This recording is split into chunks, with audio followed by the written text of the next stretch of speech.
সৌজন্যে নোয়াপাড়া গ্রুপ। দর্শক সবাইকে স্বাগত জানাচ্ছি কৃষি ও কৃষককে নিয়ে এটি নিউজের সাপ্তাহিক আয়োজন কৃষি ও প্রযুক্তি অনুষ্ঠানে। দেশি বিদেশি নানা ফল চাষ হচ্ছে এখন বাংলাদেশে, আর এসব চাষের সঙ্গে জড়িত হচ্ছেন বাংলাদেশের শিক্ষিত তরুণ যুবকরা। এসব ফল চাষ তারা শুধু বাংলাদেশে পরিচিতই করছেন না, নানা চাষ কৌশলের সাথে পরিচিতি ঘটিয়ে বাংলাদেশকে এগিয়ে নিচ্ছেন তারা। সেরকম একটি কৃষির গল্প দেখতে আমরা এসেছি চুয়াডাঙ্গা জেলার জীবননগর উপজেলায়। এখানে কৃষক আশরাফুল ইসলাম নানা জাতের ফল চাষ করছেন। তার মধ্যে রয়েছে মালটা, রয়েছে পেয়ারা, আঙ্গুর, লঙ্গান, রামবুটান সহ নানা দেশি বিদেশি ফল।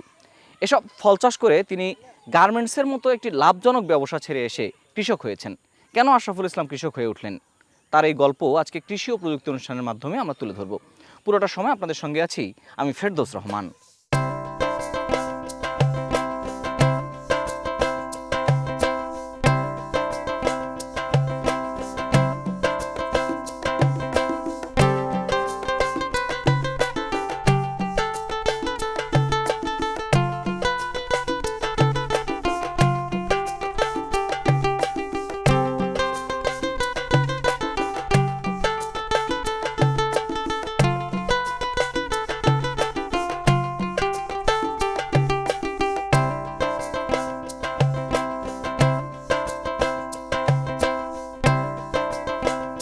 রাজধানী ঢাকার একটি বেসরকারি বিশ্ববিদ্যালয় থেকে ব্যবসায় শিক্ষায় স্নাতক ও স্নাতকোত্তর পাশ করেছেন চুয়াডাঙ্গার জীবননগর উপজেলার আশরাফুল ইসলাম।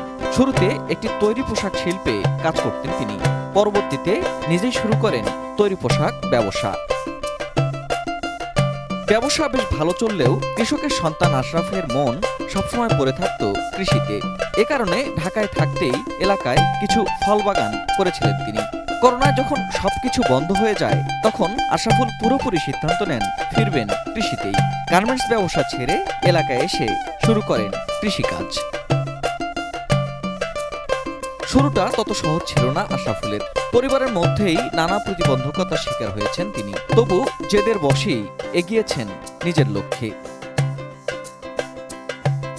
এখন প্রায় ৩২ বিঘা জুড়ে ৬টি ফল বাগান গড়ে তুলেছেন আশরাফুল।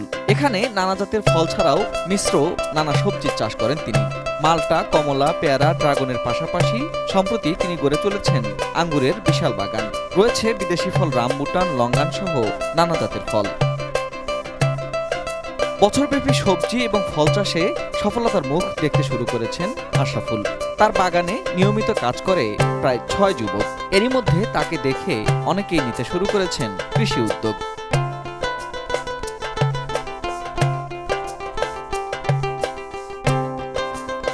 শিক্ষিত কৃষক আশরাফুল স্বপ্ন দেখেন বাণিজ্যিক কৃষি সম্প্রসারণের। সেই সঙ্গে বিদেশে দেশে উৎপাদিত ফল রপ্তানির স্বপ্ন দেখেন আশরাফুল।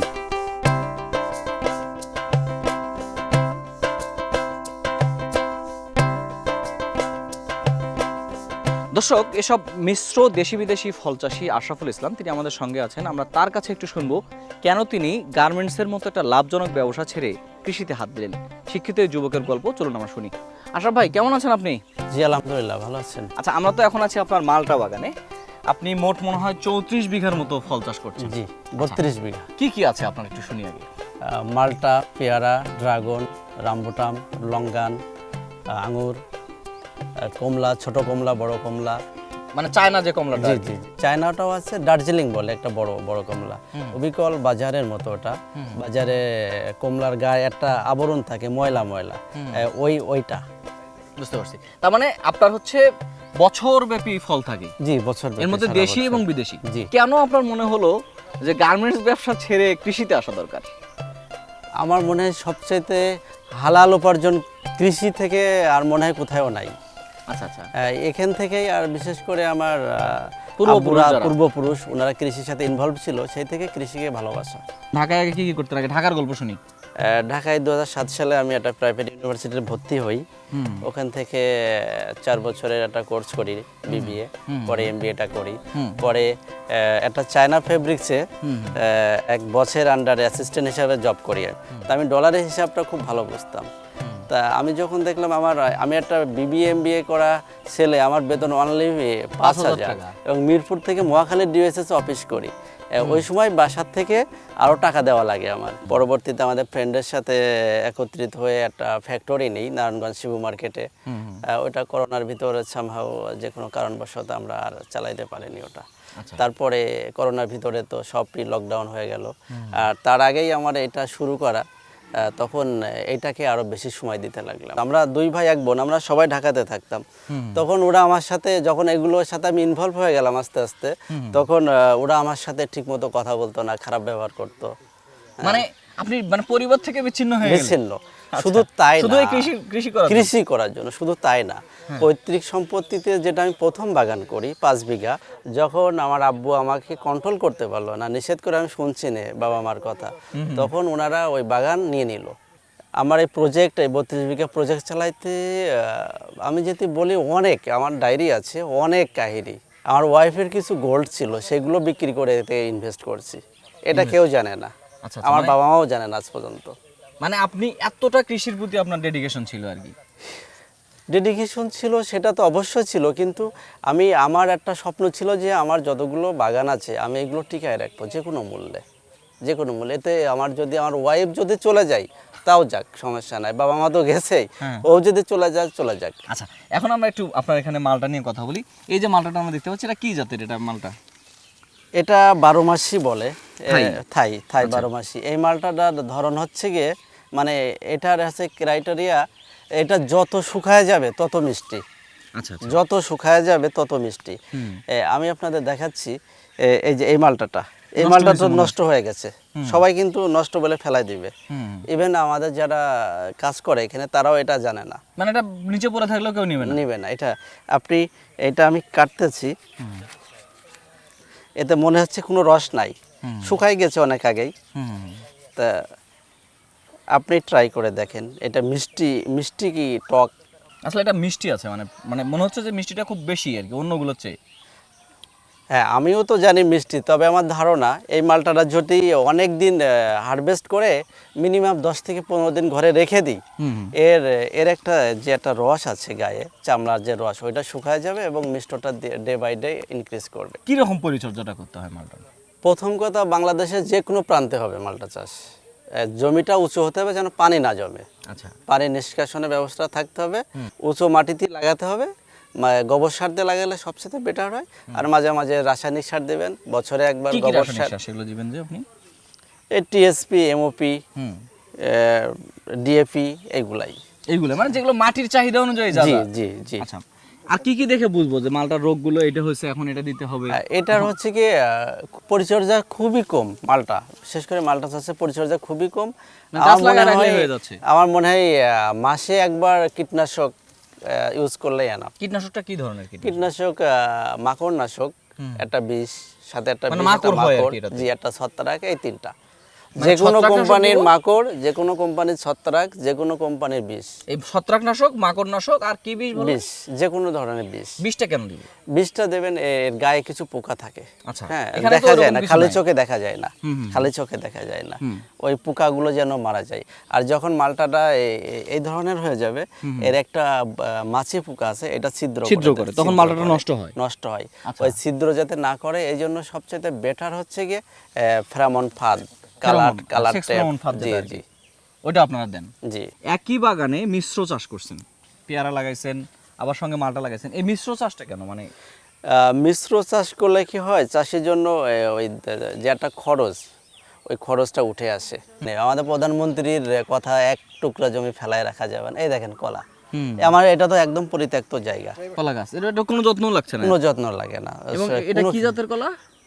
এটা বগুড়া কলা বলে, সরবি কলা। এই যে পেয়ারা তো কি বললেন যে এটা 5, এটা 5। জি, 5। আচ্ছা, এটা কি থাই 5 না বাড়ি 5? থাই 5। আচ্ছা, এটা কি সারা বছরই থাকে? হ্যাঁ, এই 5 পেয়ারাটা সব সময় গাছে থাকে। মানে সারা বছর কি আপনি পেয়ারা সেল হয় আপনার? জি, সারা বছর সেল হয়। আর এই পাশে হচ্ছে পেঁপে। খুব সুন্দর পেঁপে ধরছে। এগুলো গাছের বয়স তো মনে খুব বেশি না? না, বেশি নাই, গাছগুলোর বয়স বেশি না। মানে পেঁপে খুব শর্ট টাইমে আসে নাকি? শর্ট টাইমে আসে। এই যে এই দেখেন। আচ্ছা, অনেক পেঁপে ধরছে। অনেক পেঁপে ধরছে। অন্য বাগানে পেঁপে আছে, সেইগুলো হারভেস্ট করেছি। আর এটা এই যে সে পয়সা মালটা, যেটা কথা আপনি বলছিলেন, এই যে এটা সে পয়সা মালটা, এই যে পয়সার দাগ আছে নিচে। জি। এই মালটাটা কিভাবে কালার করে, এই কালার কিভাবে করে এর জন্য আমি 3 বছর ঘুরেছি মানুষের পেছনে, সঠিক পরামর্শ কেউ দেয় না। না ওই যে যেমন ঠাকুরগাঁও জুয়েল হয়ে আছে, উনি রুট প্রুনিং করে মালটাটাকে হলুদ করে হ্যাঁ, উনি ওনার সাথে কথা হয়েছে আমার, উনি কিছু আমার পরামর্শ দিচ্ছিল এক সময়। শীতের মৌসুমে জমি তো শুকায় যায়, নিয়মিত হচ্ছে কি আপনার সেচ দিতে হবে, মানে কখনোই যাতে গাছের গোড়াটা শুকিয়ে না যায়, নিয়মিত সেচ দিতে হবে, আর মাঝে মাঝে অল্প কিছু সার মাটি দিতে হবে। আচ্ছা, দিলেই আপনার এই মালটাটাই আপনার হচ্ছে গিয়ে রং চলে আসবে এবং অনেক মিষ্টি বেড়ে যাবে। আমরা একটু এখন মনে হয় কমলার বাগান। হ্যাঁ জি, এই দেখেন এটা কমলা, এটা বড় কমলা, এর আগেও 2বার এসেছে ফলন। কেমন ফলন পেয়েছেন আপনি এগুলোতে? বড় গাছটাই অলমোস্ট 60-70 কেজি, 60-70 কেজি, এবং গাছ তো আরো বড় হবে। আরো বড় হবে, কিছু গাছে আপনার 80 কেজি 90 কেজি। কমলা বাগান একটা জিনিস করতে হয় যে প্রচুর পরিমাণে নাকি পানিটা নিষ্কাশন করতে হয়। জি জি। আচ্ছা, আপনি তো নিশ্চয়ই শুধু নিজে যে এরকম বাগান করে সফল হয়েছেন তা না, আপনি তো নিশ্চয়ই অনেকেরও কর্মসংস্থান করছেন। কীরকম মানুষ রেগুলার আপনার এখানে কাজ করে এবং তারা কেমন বেতন টেতন দেন এবং কী অবস্থা আপনার, যদি একটু বলি যে আপনার এই যে মালটা কমলা এগুলো সারা বছরই ইনকাম আছে, যদি একটু আইডিয়া দিতেন যে কেমন পরিমাণ ইনকাম এগুলো থেকে হয়। আপনার আমার রেগুলার 6টা লোক আছে, আর কন্টিনিউ থাকে, বেতন চুক্তি 2 জনের, ওরা সব সময় থাকে, যখন ডাকবো তখনই ওরা। আর বাকি 4টা ওরা ডে লেবার হিসাবে, আর যখন বেশি লেবার লাগে তখন মানে হারভেস্ট সিজনে লেবারটা বেশি লাগে না, সব সময় বেশি লাগে, কিন্তু কন্টিনিউ 6 জন। আচ্ছা, আমরা ভাই আপনার সাথে আরো কথা হলো, আপনার আরো বাগান আছে, আপনি লঙ্গান করেছেন, আপনি আঙ্গুর করেছেন, অনেক কিছু, মানে আপনার কাছে তো ফলের সমাহার। আমরা সেগুলো একটু দেখাবো দর্শকদের, তার আগে ছোট্ট একটা বিরতি নিয়ে আসি। দর্শক, আমরা কথা বলছিলাম আশরাফুল ইসলাম, চুয়াডাঙ্গার জীবননগর উপজেলার একজন চাষি। মিশ্র ফল চাষ, দেশি বিদেশি নানা মিশ্র ফল চাষ করে তিনি সফলতা অর্জন করেছেন, এবং তিনি যেটি বললেন যে সফলতা অর্জনের পেছনের গল্পটা হলো আপনাকে ধৈর্য ধরে লেগে থাকতে হবে। আমরা ছোট্ট একটা বিরতি নিচ্ছি, ধৈর্য ধরে লেগে থাকাটা কী জিনিস সেটা আমরা তার কাছে শুনবো। সৌজন্যে নোয়াপাড়া গ্রুপ। দর্শক, বিরতির পর আবারও সবাইকে স্বাগত জানাচ্ছি কৃষি ও প্রযুক্তি অনুষ্ঠানে। আমরা আছি চুয়াডাঙ্গার জীবননগর উপজেলার হাসাদহ ইউনিয়নে। এখানে একজন মিশ্র ফল চাষি, যার প্রায় সব ধরনের ফল আছে। আমরা এখন আছি তার আঙ্গুর বাগানে, সেই আঙ্গুর বাগান থেকে আমরা আবার কথা বলবো। আশরাফুল ভাই, আমরা মালটা দেখলাম, কমলা দেখলাম, পেঁপে দেখলাম, এখন আসলাম আঙ্গুর বাগানে। খুব চমৎকার, এবং এই আঙ্গুরগুলো মনে হয় এবারই প্রথম লাগিয়েছেন আপনি। আঙ্গুর বাংলাদেশে হবে এরকম ধারণা ছিল না আমাদের। আপনাদের ঝিনাইদহর একজন আছেন রশিদ ভাই, উনি আঙ্গুরটা পরিচিত করছেন, তাই না? এটা আপনি লাগাইলেন কতদিন হয়েছে এগুলো গাছের বয়স? এই গাছের বয়স 3 মাস প্লাস। চারাগুলো কোথায় কালেক্ট করলেন? চারা যার কথা বললেন রশিদ ভাই, খুব কাছের মানুষ, ওনার পরামর্শে মূলত করা। আচ্ছা, ওনার কাছ থেকে নেওয়া আছে, ওনার বাইরেও কিছু কালেক্ট করছি। আচ্ছা, বাংলাদেশে অনেকেই বলছিল যে আঙ্গুর নাকি টক হবে। আঙ্গুর ফল টক মূলত জাতের কারণে হতে পারে, এটা আমার ফুল চলে এসেছে। এই যে ফুল চলে আসছে, এটা কি 12 মাস হয়? সিজন 2টা 12 মাস হয়, ওইটা আসলে বাণিজ্যিকভাবে না, বাণিজ্যিকভাবে সিজন 2টা। মানে যেভাবে সিজন 2টা, তার মানে এটা এখন কবে আঙ্গুরের যে ফুলটা আসছে, এটা কি একটা আঙ্গুর সিজন হিসেবে পাবেন নাকি এটা এমনিতেই হচ্ছে? না, এটা সিজন হিসেবে পাবো, কিন্তু আমার গাছের বয়স যেহেতু অল্প, আমি এটা রাখতে চাচ্ছি না। এই লতা দিয়ে তো ছেয়ে যাবে একদম পুরোটা। জি, পুরোটা ছেয়ে যাবে, চমৎকার হবে দেখতে, এবং নিচে আঙ্গুর ঝুলবে। জি। আমরা একটু এই যে নিচের দিকে তাকাচ্ছি, মাটি, এখানে আপনি ফুলকপি করেছেন, এবং গ্রীষ্মকাল, এখন গ্রীষ্মকালে আসলে ফুলকপি হবে এটা একসময় ভাবনা চিন্তা আমাদের ছিল না, কিন্তু এখন প্রচুর। এই ফুলকপিটা লাগিয়েছেন নাকি আপনি? গ্রীষ্মকালে ফুলকপি? হ্যাঁ, গ্রীষ্মকালীন ফুলকপি। অলরেডি দেখেন প্রতিটা গাছেই ফুল চলে এসেছে, দেখেন ফুল চলে এসেছে। আচ্ছা আচ্ছা, যদিও এটা বেশ বড় হয়েছে, এই যে এখানে একটা, এটা কি হারভেস্ট করার মতো হয়ে গেছে প্রায়? এটা আর 2-3 দিনের ভিতরে হারভেস্ট করা যাবে। মানে শীতকালের মতো অত সুন্দর হবে না, কিন্তু এর দামটা বেশি পাবেন আপনি। হ্যাঁ, অনেক, অলমোস্ট যত্ন তো নিতে হয় প্রচুর। হ্যাঁ, আহামরি যত্ন না, যেটা মানুষে বলে অতটা না। আপনি যেহেতু গার্মেন্টস ব্যবসা করছেন, আপনি গার্মেন্টস হলে কোথাও আপনি শার্ট বানাইতেন, কোথাও প্যান্ট বানাইতেন, কোথাও সোয়েটার বানাইতেন, সেরকম আপনার গার্মেন্টসের মতো এই যে আপনার ফ্যাক্টরিগুলো, এগুলো হচ্ছে কোথাও হচ্ছে আঙ্গুর, কোথাও মালটা, এবং মিশ্র, সব জায়গায় মিশ্র। এই দেখেন আঙুরে বান আটতে আটতে আমার কিন্তু এখানে দুইবার করতে আপনি পেঁয়াজ বা অন্যান্য ফসলও করতে পারবো। জি, মানে এই জমিটাও ফেলে পড়ে থাকবেন? জি না। আচ্ছা ভাই, এখানে একটা কি দেখতে পাচ্ছি, লঙ্গান, অনেকে কাটলিচু বলে, এটা কাটলিচু বলে, হ্যাঁ, থাই লঙ্গান আর কি, যেটা। জি, এটা একটা খুব উচ্চ পুষ্টি সম্পন্ন ফল। লিচু যখন শেষ হয়ে গেছে আরো ধরেন 15-20 দিন আগে, তারপর পরে এটা ওঠে। আচ্ছা, এর প্রচুর ধরছে।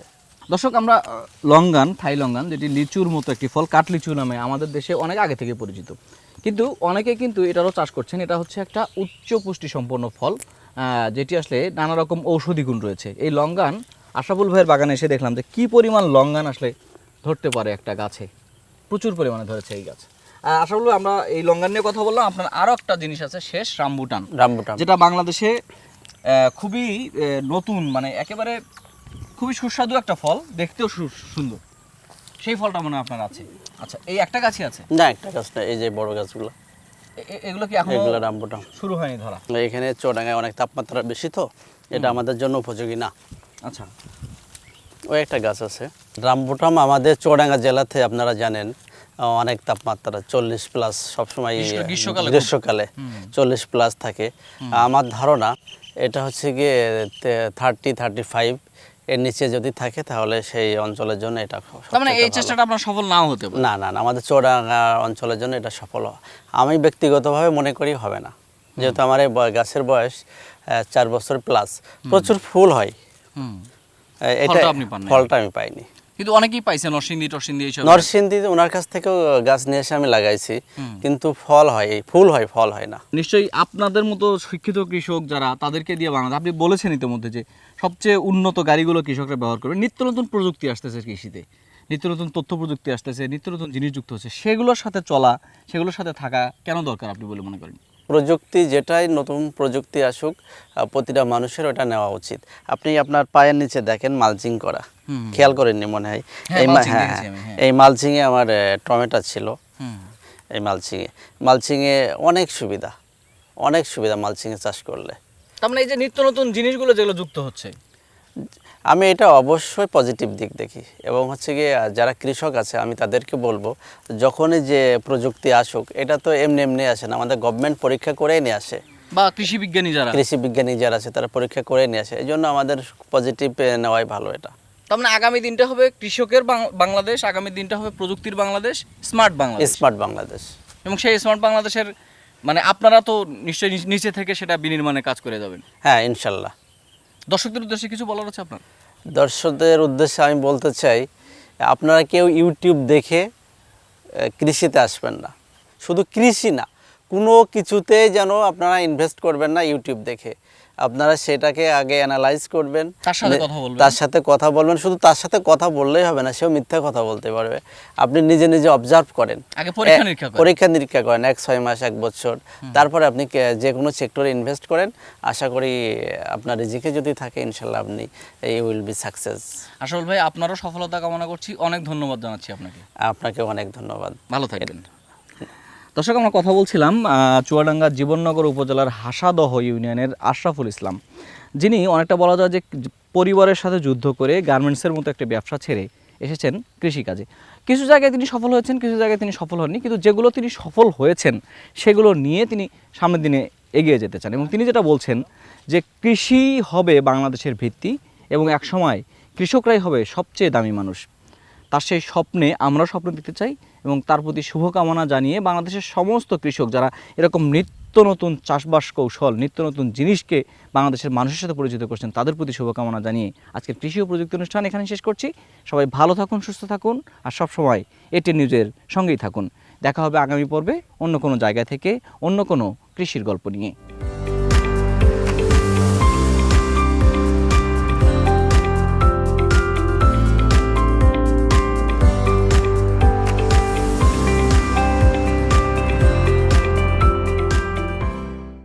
সৌজন্যে নোয়াপাড়া গ্রুপ।